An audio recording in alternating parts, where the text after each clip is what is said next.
이런저런 외교전과는 별개로요. 우크라이나군이 러시아 쿠르스크 지역에서 감청을 한 북한군의 무선 통신 내용이 새롭게 공개가 됐습니다. 박덕수리 나 돼지 다섯 수신. 돼지 나 박덕수리 감도. 감도. 이거 있는 게 아니라 나라가 갔다. 기다리라. 사사 나 물게. 수신. 사라들 나 물게. 수신. 물게 하나 나 물게. 수신. 김봉혁 보좌관님, 내용을 보기 전에 북한 말씨는 맞는 것 같습니까? 네, 정확히 북한 말투가 맞습니다. 예, 어떻게 들으셨어요, 저 영상을? 조금 뭐랄까요, 아직 전투에 투입되기 전에 북한군의 모습인 것 같고요. 목소리를 보나 여러 가지를 상황을 봤을 때는 아직 전쟁의 그 심각함에 대해서 좀 모르는 어린 병사들의 어떤 그 장난기 어린 무선 통신 내용으로 파악이 됐는데요. 예. 또 이 무선 통신의 내용을 좀 들여다 보면은 원래 북한군은 북한에서 훈련 받을 때 저런 무선 통신을 사용하지 않습니다. 무전기가 보급되지 않기 때문에. 아하. 이런 분대별로 무전기가 한 대씩 보급되지 모든 사람에게 현재 우크라이나 전선에서는 거의 모든 병사들에게 한 대씩 무전기가 보급되고 있거든요. 예. 저런 어떤 여러 가지 신식 장비를 받아 안고 지금 그것을 테스트하는 과정으로 보이고요. 네. 그리고 이제 전투에 투입되기가 얼마 안 남았다는 것은 이것이 결국은 감청에 걸렸다는 것 아닙니까? 이 무선 감청도 결국은 범위라는 게 있습니다. 그렇죠. 결국은 지금 현재 북한군이 우크라이나군이 무선 감청을 할 수 있는 거리까지 이미 근접했다라는 것을 뜻하기 때문에 오히려 이들의 어떤 전장 투입이 얼마 남지 않았고 며칠 뒤면은 저들의 어떤 저런 해맑은 목소리도 결국은 다른 목소리로 바뀌지 않을까라는 우려도 좀 듭니다. 그러니까 이제 김구현 보좌관께서 말씀하신 게 두 가지네. 여기 보면 박독수리 나 돼지 다섯 수신. 뛰어나가는 게 아니라 날아간다 기다려라. 뭐 물개 얘기 나오고 아까 수신 이런 것들이 첫 번째는 지금 이제 최전선에 투입돼서 결전, 지상전 투입을 앞두고 있는 북한군의 현실 인식이 좀 지나치게 현실 인식이 잘 안 된다. 두 번째는 북한에서도 이런 무선 통신에 익숙하지 않기 때문에 어찌할 바를 모르는 것도 느껴진다. 이렇게 정리할 수 있는 거네요. 네, 그렇습니다. 사실 저기서 사용되는 뭐 물개라든가 박독수리라든가 이런 것들은 군사용어로는 호출명이라고 합니다. 예. 저런 호출명은 북한에서는 사용하지 않는 것들이고요.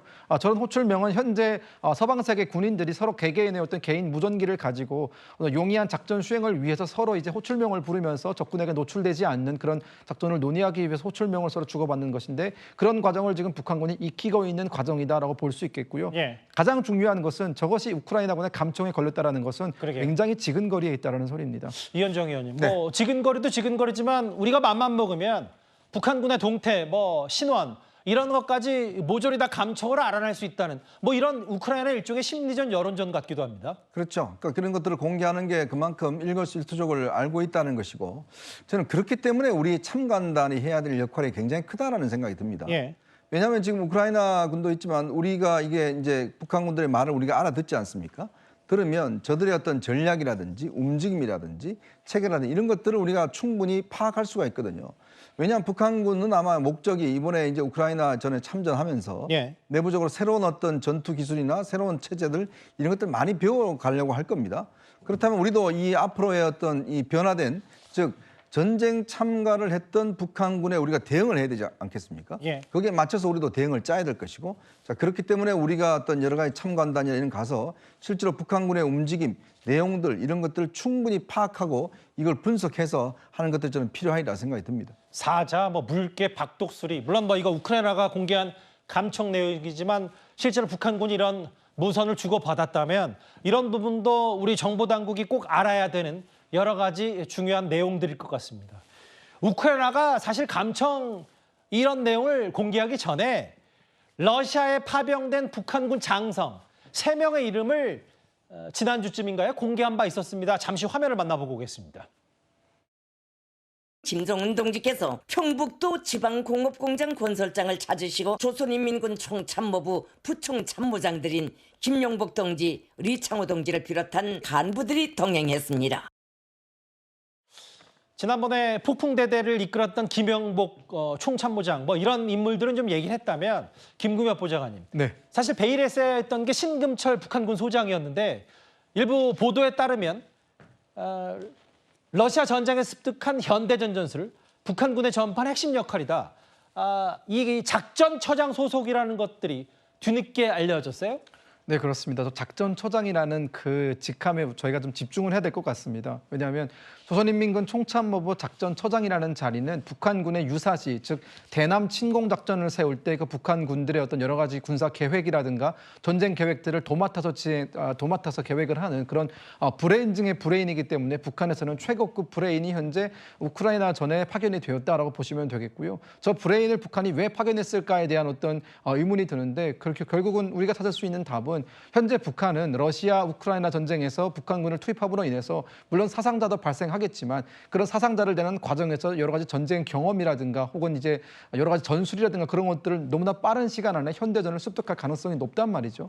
그런 어떤 그들이 빠르게 습득한 어떤 그런 경험을 북한군 전체에 도입하기 위해서 작전처장을 보낸 것으로 파악이 되고요. 예. 만약 저 사람이 저런 모든 어떤 전쟁 경험이라든가 노하우를 북한군에 전달하게 된다면 대한민국 입장에서는 상당히 큰 위협적인 요소가 될 수밖에 없습니다.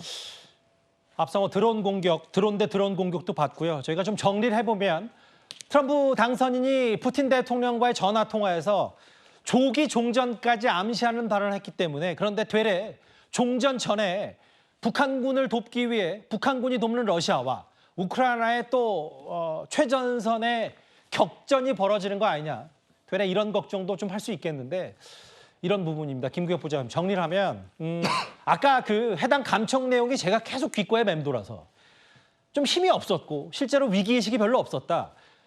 탈북 군인의 증언은 러시아 가면 뭐 이런 전쟁 잘 모르겠고 먹는 거 좀 나아지니까 그런 김정은을 위해서 모든 걸 해야 한다는 신념을 갖고 있다.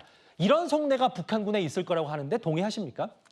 뭐 일정 부분 동의하는 부분도 있고요. 하지만 저런 생각은 사실 북한 내부에서 세뇌 교육을 받을 때나 가능한 것이고 물론 아직까지 전투에 투입이 되지 않았기 때문에 저런 어떤 세뇌받은 내용들이 유효할지도 모릅니다. 하지만 결국 전투라는 것은 생과 사가 오가는 현장이고 동료의 죽음이라든가 혹은 본인의 생명이 경각에 달했을 때 가장 중요한 것은 살기 위한 생존 본능이지 결코 어떤 충성심이라든가 세뇌 교육은 아니라는 생각이 들기 때문에 예. 아직까지는 북한 병사들의 대규모 전투에 투입이 되지 않았기 때문에 여러 가지 면에서 순진한 모습이라든가 혹은 세뇌받은 모습이 나올 수도 있고 또 여러 가지 뭐 배고픔 그런 상황에서 벗어났다는 생각 때문에 안도할 수도 있겠지만 결국 주변 동료가 죽어나가고 본인이 부상당하고 혹은 본인이 죽을 위기에 놓인다면 사실상 가장 원망하는 것은 김정은 일대 가능성이 상당히 높다고 생각합니다. 알겠습니다. 북한군의 이제 심리 분석까지 하나하나 만나봤습니다. 트럼프 당선인의 개입으로 뭔가 분기점을 맞이한 듯한 러시아와 우크라이나 전쟁 얘기 속보로 첫 번째 주제 만나봤습니다.